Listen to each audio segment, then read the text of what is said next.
وما أرسلنا من قبلك إلا رجالا نوحي إليهم فاسألوا أهل الذكر إن كنتم لا تعلمون ونستعينه ونستغفره ونعوذ بالله من شرور أنفسنا ومن سيئات أعمالنا من يهده الله فلا مضل له ومن يضلل فلا هادي له أشهد أن لا إله إلا الله وحده لا شريك له وأشهد أن محمدا عبده ورسوله يا أيها الذين آمنوا اتقوا الله حق تقاته ولا تموتن إلا وأنتم مسلمون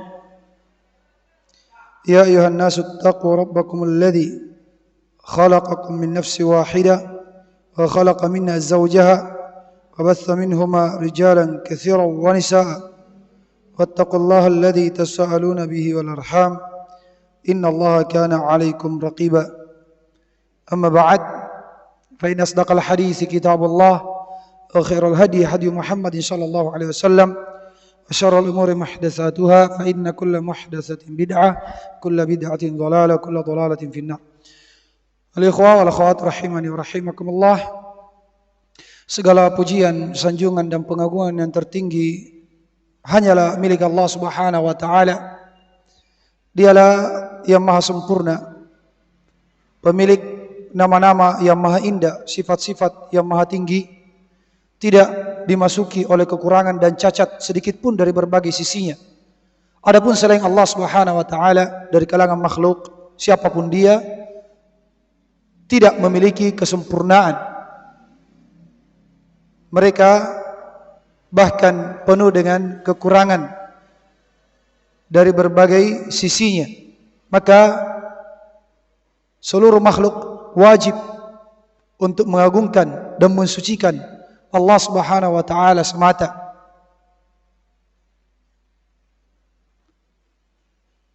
Alhamdulillah, setelah sebulan lebih kita tidak berjumpa di tempat yang penuh berkah ini, maka pada hari ini, di hari yang mulia ini, hari Jumat, Allah Subhanahu wa taala pertemukan kita dalam suasana yang sangat indah, yaitu di majelis ilmu yang merupakan raudhatun min riyadil jannah, taman dari taman-taman surga. Majelis seperti ini senantiasa didatangi oleh makhluk yang mulia, yaitu para malaikat. Mereka meletakkan sayap-sayapnya sebagai bentuk keridaan dan kesenangan mereka terhadap apa yang dibahas di dalam majelis ilmu. Tiada lain yaitu firman-firman Allah Subhanahu wa taala dan sabda-sabda Rasulullah sallallahu alaihi wasallam yang merupakan ucapan yang terbaik, yang tidak ada sedikit pun kedustaan, tidak ada keraguan, tidak ada kesalahan sedikit pun di dalamnya, sehingga para malaikat senantiasa mendatangi majelis ilmu, bukan meletakkan sayap-sayapnya, bahkan mereka pun senantiasa mendoakan ampunan dan rahmat bagi orang-orang yang hadir di dalam majelis ilmu. Maka jemaah sekalian yang dimuliakan Allah, ini adalah nikmat besar. Sekalipun banyak dari manusia, bahkan banyak dari kaum muslimin tidak mengetahui keutamaan ini. Keutamaan hadir di majelis ilmu banyak dilalaikan oleh kaum muslimin. Andai kata mereka mengetahui, mereka mengimani keutamaan menghadiri majelis ilmu, maka saya yakin mereka akan meninggalkan nyenyaknya tidur, mereka akan meninggalkan ruangan kamar mereka yang ber-AC bagaimanapun nikmatnya. Karena jemaah sekalian dimuliakan Allah Subhanahu wa taala, hadir di majelis ilmu itu lebih baik dibanding dunia dan seisinya. Lebih baik dibanding dunia dan seisinya. Hadir di majelis ilmu adalah sebab-sebab pengampunan dosa. Hadir di majelis ilmu sebab-sebab diangkatnya derajat di sisi Allah. Hadir di majelis ilmu merupakan sebab yang termudah dan teringkas menuju surga Allah Subhanahu wa taala. Sebagaimana hadis-hadis yang sering kita dengarkan. Maka jemaah sekalian dimuliakan Allah, ini adalah nikmat yang wajib untuk selalu kita syukuri. Semoga kita istiqamah sampai kita berjumpa dengan Allah Subhanahu wa taala sebagai seorang penuntut ilmu. Karena siapa yang meninggal sebagai seorang penuntut ilmu, maka dia akan dibangkitkan juga sebagai seorang penuntut ilmu bersama dengan orang-orang yang semisalnya yang memiliki amalan yang sama di dunia ini dari kalangan para penuntut ilmu. Dan yang terdepannya adalah para nabi dan rasul. Para nabi dan rasul adalah orang yang terdepan, penghulu para penuntut ilmu. Mereka juga belajar agama. Allah Subhanahu wa taala Maha mampu untuk langsung memasukkan ilmu ke dalam hatinya para nabi dan rasul. Allah Subhanahu wa taala Maha mampu untuk langsung memasukkan ke dalam hati Nabi Muhammad dan nabi-nabi yang lain ilmu, wahyu. Tetapi Allah Subhanahu wa taala yang penuh dengan hikmah mentransfer ilmu kepada nabi dan rasul melalui malaikat Jibril sebagai pelajaran kepada kita bahwasanya ilmu itu harus melalui guru. Harus belajar. Tidak duduk bersemedi kemudian berharap Allah turunkan ilmu langsung ke dalam hati kita. Tidak. Innamal ilmu bitta'allum wa innamal fiqhu bittafaqquh. Ilmu itu hanya didapatkan dengan belajar, dan fikih didapatkan dengan mendalami ilmu fikih. Maka ini adalah kebiasaan para nabi dan rasul, jalannya para nabi dan rasul. Bahkan sering kita baca surah Al-Kahfi, yang mana di dalamnya ada kisah Nabi Musa alaihissalam. Nabi Musa alaihissalam adalah salah seorang dari 3 nabi yang diajak bicara langsung oleh Allah. Yang diajak bicara langsung oleh Allah, Nabi Adam, Nabi Muhammad, dan Nabi Musa alaihissalam. Dari sekian banyak nabi dan rasul, beliau terpilih menjadi Rasul Allah yang diajak bicara langsung oleh Allah Subhanahu wa taala dan digelar sebagai Kalimur Rahman. Berarti beliau memiliki derajat yang tinggi di sisi Allah Subhanahu wa taala. Namun bersamaan dengan itu beliau tetap menuntut ilmu agama, sekalipun kepada orang yang derajatnya di bawah beliau, yaitu Nabi Khidir. Dan ini dikisahkan oleh Allah di dalam surah Al-Kahfi. Beliau bersama dengan salah seorang pemuda menempuh perjalanan yang panjang, yang meletihkan untuk bertemu dengan Nabi Khidir alaihissalam, menimba ilmu dari beliau yang derajatnya jauh di bawah derajatnya Nabi Musa alaihissalam. Nabi Khidir masih diperselisihkan nabi atau wali, nabi atau wali diperselisihkan. Tapi yang namanya ilmu tidak mengenal umur, tidak mengenal warna kulit. Ilmu dijunjung tinggi, dimuliakan. Sampai-sampai Allah Subhanahu wa taala berfirman, laqad laqina min safarina hadza nasaba. Sungguh kami mendapati dari perjalanan safar menuntut ilmu ini, mencari Nabi Khidir, itu keletihan. Jadi memang harus letih, harus bersabar. Apalagi cuaca seperti ini, panas, enaknya tidur siang, enaknya masuk kamar, nyalakan AC, tidur, santai. Tapi masya Allah, jamaah sekalian dimuliakan Allah, kaidah yang masyhur mengatakan bahwa al-ajr biqadri al-masyaqqah. Pahala itu tergantung dari beratnya, sulitnya sesuatu, amalan tersebut. Walaupun kaidah ini dikritik oleh para ulama bahwa yang tepatnya adalah al-ajr biqadril manfa'ah. Pahala itu tergantung dari besarnya manfaat. Jadi pahala berbanding lurus dengan manfaat yang didapatkan dari ibadah tersebut. Namun kesimpulannya bahwa ibadah yang manfaatnya besar itu alal ghalib, kebanyakannya disertai dengan kesulitan, disertai dengan rasa berat, ujiannya besar. Kebanyakannya seperti itu, termasuk menuntut ilmu agama. Jemaah sekalian dimuliakan Allah, kita lanjutkan pembahasan kita dalam kitab Al-Qaulul Mufid fi Adillatit Tauhid karya Syekh Muhammad Ibn Abdul Wahhab Al-Usabi rahimahullahu taala wa ghafarallahu lahu wa askanahu fasiha jannati. Dan semoga Allah Subhanahu wa taala memberikan keberkahan kepada tulisan beliau ini dan memberikan ilmu yang bermanfaat kepada kita semua dari apa yang kita baca dari kitab beliau rahimahullahu taala. Innahu lidzalik wal qadiru alaih. Kita masuk pada al-ihsan ruknun wahid. Ihsan itu ada satu rukun. Iya. Sampai di situ ya? Sudah lewat? Nah. Iya, penjelasannya. Nah. Jadi pembahasan tentang ihsan. Tadi kita bahas tentang Islam. Tingkatan yang terendah itu Islam. Iya. Jadi tingkatan dalam agama yang paling di bawah adalah Islam. Iya. Kemudian di atasnya adalah iman. Kemudian yang tertingginya adalah ihsan. Iya. Islam itu kalau kita kumpulkan tiga hal ini, kalau ingin dirinci Islam, iman dan ihsan, maka Islam adalah kaitannya dengan amalan-amalan lahiriah. Mengucapkan dua kalimat syahadat, menegakkan salat, mengeluarkan zakat, puasa di bulan Ramadan, haji ke Baitullah bagi yang mampu.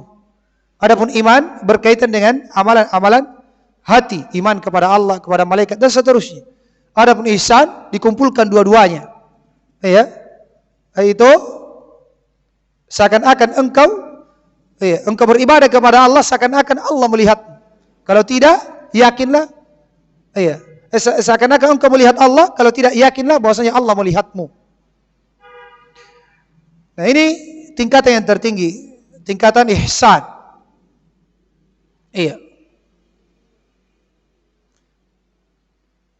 Adapun tingkatan syariat, tarekat, hakikat dan ma'rifah, maka ini tidak ada dalil yang sharih, yang jelas, yang tegas di dalam pembagian tersebut, dan biasanya ini dibagi oleh orang-orang sufi. Mereka inginkan bahwasanya syariat itu adalah amalan-amalan amalan-amalan lahiriah, syariat-syariat Islam. Kemudian tarekat yang mereka inginkan adalah metode di dalam suluk perjalanan spiritual, Kemudian hakikat, isi dari setiap syariat mereka kaji, yang intinya adalah ilmu cocoklogi, filosofi, kalau tingkatan hakikat. Adapun ma'rifah ujungnya cuma dua, kalau bukan hululiyah, ittihadiyah. Hululiyah itu Allah berada di mana-mana. Ittihadiyah adalah seorang sufi menyatu dengan Tuhan. Seorang sufi menyatu dengan Tuhan. Allahul musta'an. Ini kalau kita tinjau dari praktek tasawuf dari kalangan khalaf. Dari kalangan khalaf. Terkadang para salaf mengatakan sufi yang diinginkan bukan seperti yang dipahami oleh atau dipraktekkan oleh orang belakangan. Kalau dikatakan bahwasanya siapa Imam Syekh Abdul Qadir Jalani adalah seorang sufi misalnya, dan yang mengucapkannya adalah seorang imam ahli sunnah, maka yang diinginkan di situ adalah sufi. Maksudnya adalah orang yang senantiasa memperhatikan kesucian hatinya, tazkiyatun nufus. Bukan seperti yang mereka pahami orang-orang belakangan. Maksudnya sufi itu yang mereka yang aneh-aneh di dalam praktek ibadahnya kepada Allah Subhanahu wa taala dengan menempuh tarekat-tarekat tertentu. Jamaah sekalian dimuliakan Allah Subhanahu wa taala, Berkata Syekh Al-Allamah Shalih Al-Fauzan hafizahullah taala, al-ihsanu bainal abdi wa rabbih ma tawaffara fihi al-ikhlas lillahi azza wa jalla wal mutaba'ah lir rasul sallallahu alaihi wasallam. Wa qad bayyana an-nabiy sallallahu alaihi wasallam anna al-ihsan ala wahidatun a'la min al-ukhra. Jadi kata Al-Allamah Shalih Al-Fauzan hafizahullah taala, ihsan antara seorang hamba dengan Rabb-nya apa yang di dalamnya terdapat ikhlas, ketulusan, pemurnian ibadah kepada Allah Subhanahu wa taala dan mengikuti tuntunan Rasulullah sallallahu alaihi wasallam. Ini ihsan seorang hamba kepada Rabb-nya. Dia ikhlas memurnikan ibadahnya kepada Allah.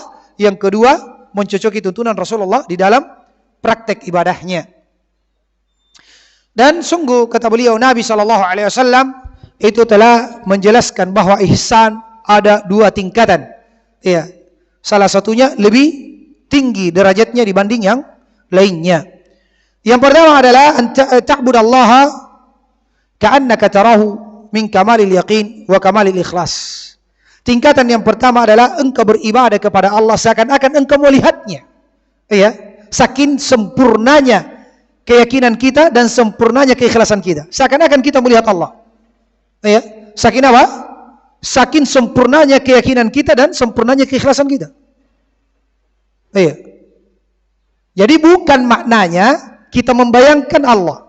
Bukan ya? Karena ini hadis banyak disalahpahami oleh orang-orang tarekat. Dia katakan ihsan menurut mereka tingkatan yang tertinggi, kita itu sholat, kita zikir, kita bayangkan. Seakan-akan kita melihat Allah. Sebagian lain mengatakan tidak bisa.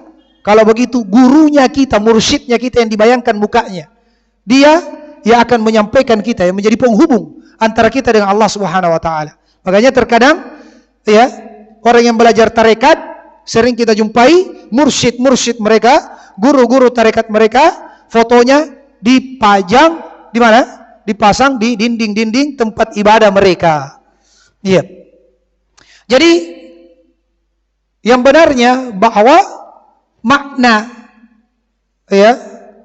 anta'budallaha ka'annaka tarahu, engkau beribadah kepada Allah seakan-akan engkau melihatnya, maksudnya adalah ta'budallaha ka'annaka tarahu min kamalil yaqin wa kamalil ikhlas. Engkau beribadah kepada Allah seakan-akan engkau melihatnya. Kenapa? Karena sempurnanya keyakinanmu dan sempurnanya keikhlasanmu. Sehingga seakan-akan kita melihat Allah. Saking yakinnya. Seakan-akan Allah ada di depannya. Dia lihat Allah, seakan-akan dia lihat Allah. Dia mau berucap yang jorok, menggibah, namimah, tidak jadi. Seakan-akan ada Allah di depannya. Dia mau mendengarkan hal yang diharamkan, tidak jadi. Dia mau melangkah ke tempat yang haram, tidak jadi. Seakan-akan Allah ada di depannya. Paham ya maknanya? Kemudian yang kedua, an ta'budahu ala tariqil muraqabah. Tingkatan yang kedua di bawahnya, yaitu engkau beribadah kepada Allah dengan metode muraqabah. Muraqabah itu selalu merasa diawasi, selalu merasa dilihat oleh Allah Subhanahu wa taala.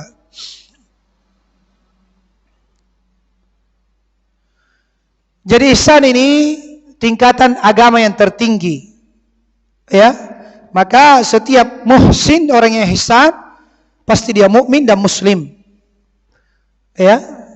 Jadi muslim dulu, mukmin baru muhsin. Orang yang mukmin muslim, tapi belum tentu muhsin. Orang yang sudah sampai muhsin sudah pasti muslim dan mukmin.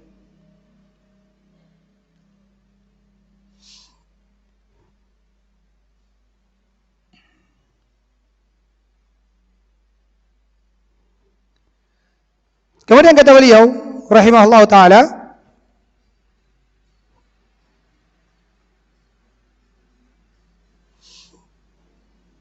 qala Syekh Muhammad ibn Shalih ibn Utsaimin yarhamahullah kama fi majmu'i fatawahu mujallad الثالث Safha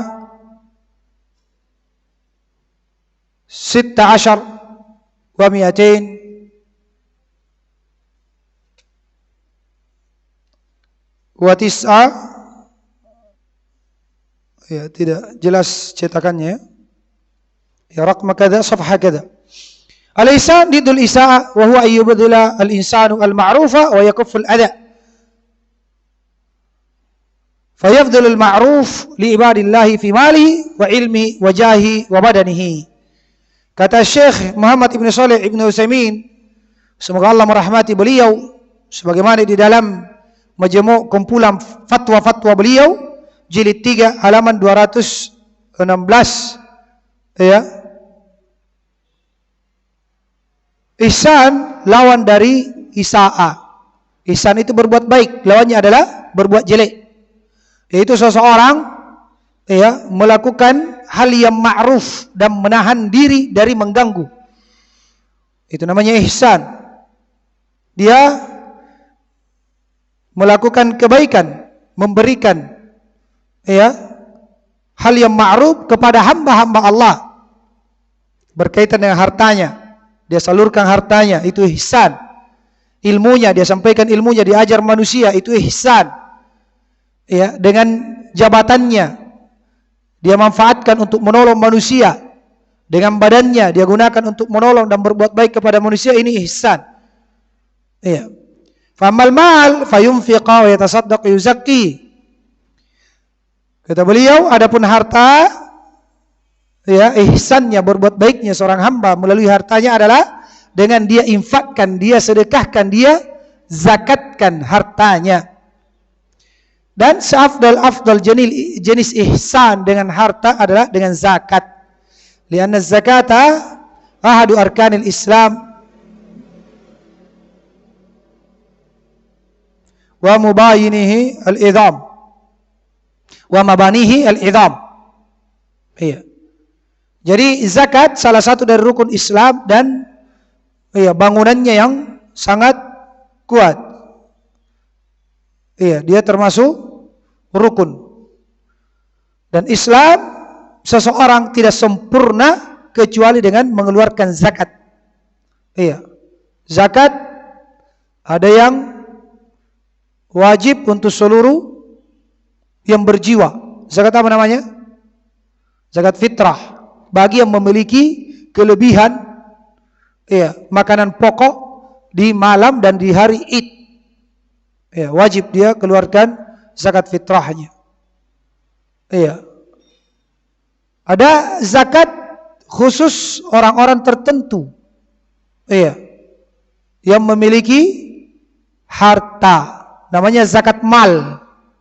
Iya, dan syaratnya telah lagi, yaitu terpenuhi nisab dan haul. Iya, nisab dan haul.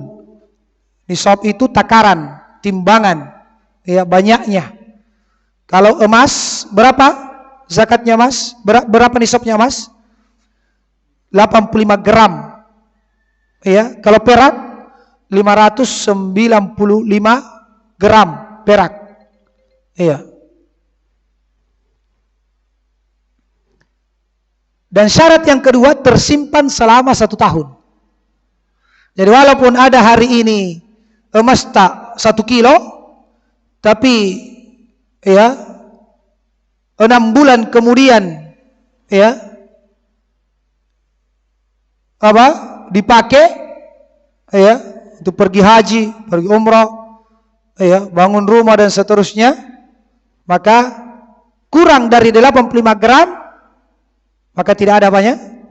Tidak ada zakatnya. Berapa zakatnya? 2,5%. Iya, 2,5%. Iya. Dan hendaknya mengambil nisab yang terendah, yaitu perak. Perak.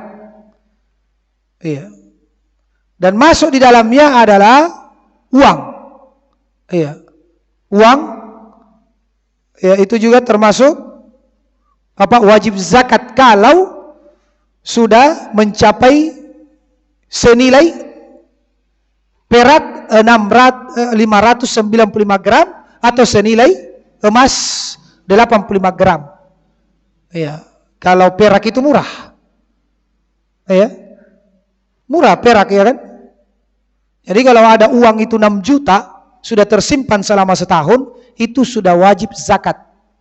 6 juta tersimpan selama setahun, tidak pernah berkurang, ya, uang tersebut selama setahun, dan itu uang kita, ya, maka wajib keluar zakatnya 2,5%. Iya. Ada zakat ternak, ya, itu semua dirinci di dalam ilmu fikih. Nah. Jadi zakat ini adalah nafkah yang paling Allah cintai. Kemudian setelah zakat, nafkah yang infak yang paling afdal setelahnya adalah apa yang diinfakkan kepada orang yang kita tanggung, apakah istri, atau ibu kita, atau bapak kita, anak keturunan kita, saudara kita, kemenakan, keluarga dekat, kerabat, paman, bibi, dan seterusnya. Itu yang paling afdal. Jadi setelah zakat adalah nafkah untuk keluarga. Nafkah untuk keluarga.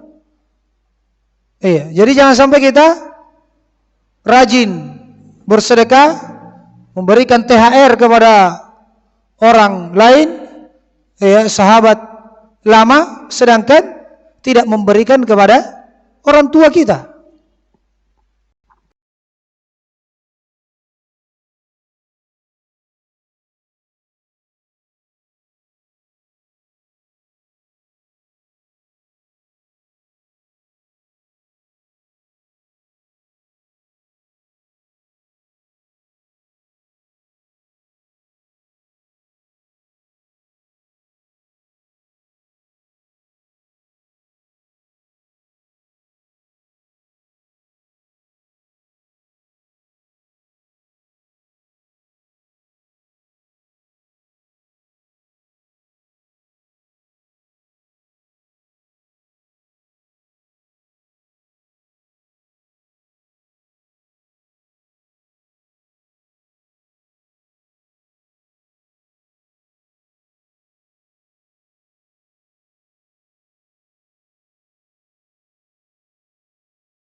Bantah syubhat, mereka akan menyewarkan agama Allah Subhanahu wa taala, sehingga mereka dikategorikan oleh para ulama sebagai mujahidin.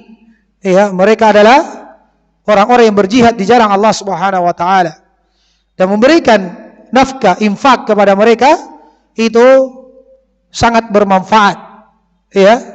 Setiap kali mereka belajar, setiap kali mereka membaca Al-Quran, kita yang membiayainya pun dapat pahala. Kita pun yang membiayainya dapat pahala. Dan mereka para penuntut ilmu akan memanfaatkan harta tersebut untuk beribadah kepada Allah. Berbeda kalau orang awam, orang miskin, memang kita berikan dia, itu bermanfaat. Tapi berbeda dengan kalau kita berikan kepada penuntut ilmu. Kalau orang miskin, orang awam, paling dia pakai untuk makan saja. Pakai untuk makan, pakai untuk beli kebutuhan-kebutuhan duniawi. Tapi kalau penuntut ilmu, dia belikan kitab, dia belikan mushaf Al-Quran, dia belikan peci, jubah, dia pakai untuk ibadah kepada Allah. Maka ini hendaknya diperhatikan ketika ingin memberikan sedekah. Kemudian kata beliau, amal badal ma'ruf fil ja' fawa anna nasa maratib. Minum man lahu jah inda di sultan fayabdil insan jahahu yatihi rajulun fayatlub minhu syafa'ah ila di sultan yashfa' lahu indahu imma bidafi dararin anhu au jalbi khairin lahu. Adapun mengerahkan hal yang ma'ruf melalui kedudukan, melalui jabatan, maka orang ini manusia itu berbeda-beda tingkatannya. Di antara mereka ada yang memiliki kedudukan di sisi penguasa. Dia sebagai ajudannya, dia sebagai sahabatnya bupati, sahabatnya gubernur, orang dekatnya, pokoknya dia memiliki kedudukan di sisi penguasa, pejabat. Maka hendaknya kedudukan tersebut dia manfaatkan. Kedekatannya dengan pemerintah, dengan bupati, dengan presiden, dia manfaatkan untuk berbuat baik kepada manusia. Dia hendaknya memberi syafaat kepada orang-orang yang pantas untuk diberikan syafaat, bantuan, pertolongan. Disampaikan kepada gubernur, kepada bupati, tolong di kampung sana itu butuh bangunan masjid, bantu dia.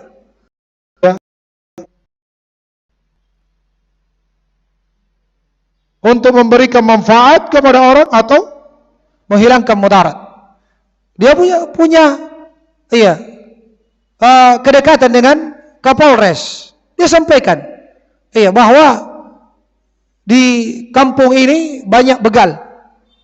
Kerahkan ke sana BRIMOB untuk memberantas. Ini ihsan namanya. Berbuat ihsan, berbuat baik melalui kedudukan kita. Jangan gunakan kedudukan untuk apa? Untuk nepotisme. Untuk sogok menyogok, untuk diharamkan. Mentang-mentang dia dekat dengan pejabat, maka dia pun memanfaatkan jabatan itu untuk hal yang melanggar aturan agama. Dan ini yang banyak terjadi. Sengaja mencari muka di depan para penguasa, pejabat untuk mendapatkan keuntungan dunia. Sekalipun dengan cara yang diharamkan. Ini bukan ihsan, bahkan ini al-isa'ah. Al-isa'ah, gangguan. Berbuat kejelekan.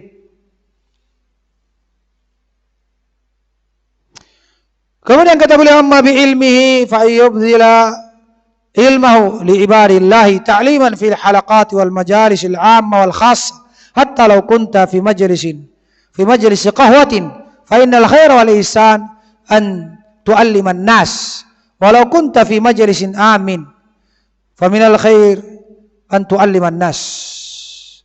Adapun berbuat ihsan dengan ilmu, kata beliau, dia menyalurkan ilmunya, dia salurkan ilmunya kepada hamba-hamba Allah dengan mengajarinya di halaqah-halaqah, majelis-majelis umum ataupun majelis khusus. Bahkan sekalipun engkau berada di warkop, kata beliau, di warkop. Bentuk berbuat baik dan ihsan adalah engkau menyampaikan kepada manusia kebaikan. Ajari manusia. Sekalipun kita di warkop. Jadi kalau ke warkop, ada orang di sekitar kita, sebagai bentuk ihsan, dakwai mereka. Ajari tauhid, ajari sunnah. Kita lihat di samping kita ada orang minum dengan tangan kirinya. Ingatkan, yang sunnah itu, Pak, wahai saudaraku, dengan tangan kanan. Ingatkan tentang tauhid. Masya Allah. Karena menyebarkan ilmu itu tidak terbatas tempat dan waktunya. Tidak terbatas tempat dan waktunya, dimanapun dan kapanpun.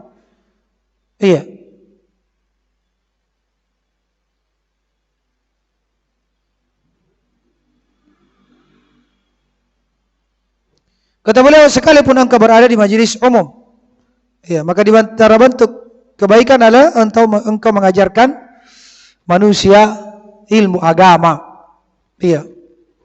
Kita kesehariannya di pasar, sampaikan ilmu di pasar.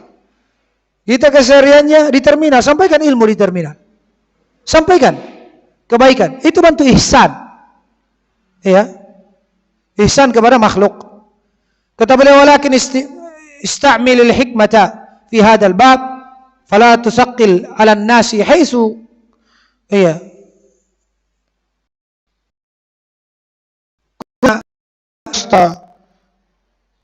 ta'idhuhum wa tatahaddath ilaihim lianna an-nabiy sallallahu alaihi wasallam kana yatakhawwalahum bil mau'izah wa la yuksir lianna an-nufusa tas'am wa tamal fa idza mallat kallat wa dha'afat wa rubbama takrahu al-khair likasrati min man yaqumu wa yatakallam. Kata beliau, akan tetapi hendaknya engkau menggunakan hikmah ya dalam bab ini, dalam berdakwah ya, di dalam mengadakan kajian ya, di dalam mengadakan kajian ya, daurah, nasihat atau apapun itu ya, jangan terlalu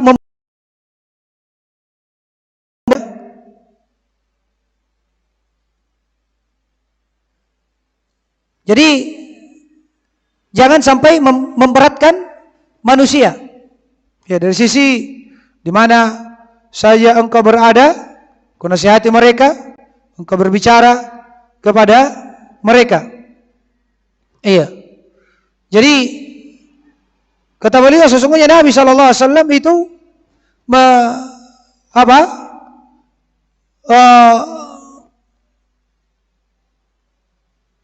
memberikan jarak, ya, memberikan jarak di dalam memberikan nasihat, tidak memperbanyak. Iya. Di warkop dia bikin taklim sampai 3 jam. Iya. Itu kan memberatkan manusia. Sudah habis 3 gelas belum selesai ceramahnya. Iya. Jadi jangan sampai tidak hikmah di dalam berdakwah. Iya. Dakwah itu bagus, taklim itu bagus. Ya, tapi jangan sampai membebani manusia karena jiwa itu gampang bosan. Ya, jiwa itu gampang bosan. Ya. Malas. Nah, kalau sudah bosan, di sini dia putus asa. Lemah. Iya. Dan bisa jadi menyebabkan jiwanya membenci kebaikan. Iya. Karena terlalu banyak yang berceramah di situ. Ustaz satu jam, datang lagi ustaz satunya 1 jam, datang lagi ustaz 1 jam. Iya. Pembahasannya panjang-panjang semuanya. Akhirnya kedua kalinya dia bilang, tidak mau datang besok di warkop situ. Iya. Mau cari warkop yang lain. Ya, tidak mau datang di masjid tersebut. Ya, tidak mau datang di majelis tersebut. Iya. Terlalu lama ceramahnya. Memang bagus, senang, awalnya senang. Tapi jiwa itu kalau terlalu dibebani juga akan menyeret menjadi lemah dan putus asa. Iya. Nah, untuk mengamalkan nasihat ini, maka kita pun mencukupkan sampai di sini karena sudah hampir jam 2. Ya, mudah-mudahan sedikit ini bermanfaat khususnya bagi saya dan bagi antum semuanya. Dan semoga Allah Subhanahu wa taala menjadikan kita orang-orang yang selalu berbuat ihsan, yaitu ihsan kepada Allah dengan apa? Beribadah kepada Allah di atas keikhlasan dan mencocoki tuntunan Nabi sallallahu alaihi wasallam. Yang tingkatannya ada 2. Ya, ketika beribadah kepada Allah saking sempurnanya keimanannya, seakan-akan dia melihat Allah Subhanahu wa taala. Iya. Kemudian kalau tidak mampu seperti itu, maka dia beralih pada tingkatan yang kedua, yaitu muraqabah, selalu merasa diawasi oleh Allah Subhanahu wa taala. Dan semoga Allah Subhanahu wa taala juga menjadikan kita orang-orang yang ihsan kepada makhluk. Iya, berbuat baik kepada makhluk, tidak mengganggu makhluk. Iya. Kita berbuat baik kepada makhluk dengan harta kita. Ya, dengan harta kita. Dengan mengeluarkan apa? Zakat. Diberikan kepada orang-orang yang berhak menerimanya. Dan ini yang paling dicintai oleh Allah Subhanahu wa taala karena merupakan salah satu dari rukun Islam. Iya. Kemudian yang kedua adalah kita berbuat ihsan dengan harta kita, memberikan nafkah kepada kerabat terdekat kita. Itu lebih utama dibanding orang yang jauh, ya. Orang-orang yang kita nafkahi, istri, orang tua, saudara, anak, ini lebih, ya, Allah cintai, ya, dibanding bersedekah kepada orang lain. Kemudian selanjutnya adalah bersedekah kepada orang-orang miskin, terkhusus bagi para penuntut ilmu. Iya. Dan secara umum, iya, harta kita salurkan untuk hal-hal yang bermanfaat untuk Islam dan kaum muslimin. Iya. Dan juga bagi siapa yang memiliki kedudukan, memiliki jabatan, iya, maka hendaknya dia manfaatkan jabatan dan kedudukannya untuk berbuat ihsan, berbuat baik dah, iya, hamba-hamba Allah Subhanahu wa taala, menjadi sebab-sebab kebaikan untuk mereka dan menjadi sebab-sebab hilangnya mudarat dari hamba tersebut. Dan semoga Allah Subhanahu wa taala menjadikan kita orang-orang yang berbuat ihsan kepada makhluk dengan menyalurkan ilmu agama atau ilmu yang bermanfaat lainnya, ya, kepada hamba-hamba Allah Subhanahu wa taala. Dan tentu bab ini harus dengan hikmah, ya, dimanapun kita berada, berupaya untuk, ya, berbuat ihsan kepada makhluk dengan menyebarkan ilmu agama. Ya. Allahu ta'ala alam bisawab. Naktabi bihadzal qadar. Kalau ada yang benar itu datang dari Allah, kalau ada yang salah dari saya pribadi, dan saya memohon ampun kepada Allah Subhanahu wa taala. Dan semoga Allah Subhanahu wa taala mengumpulkan kita semua yang hadir di tempat ini bersama dengan orang-orang yang kita cintai, ya, dikumpulkan semuanya di dalam surga Firdaus, iya, tanpa dihisab dan tanpa diazab, bersama dengan para nabi, wasiddiqin, wasyuhada, wassolihin, wa hasuna ulaika rafiqa. Amin ya rabbal alamin. Subhanakallahumma wa bihamdika asyhadu an la ilaha illa anta astaghfiruka wa atubu ilaik. Assalamualaikum warahmatullahi wabarakatuh.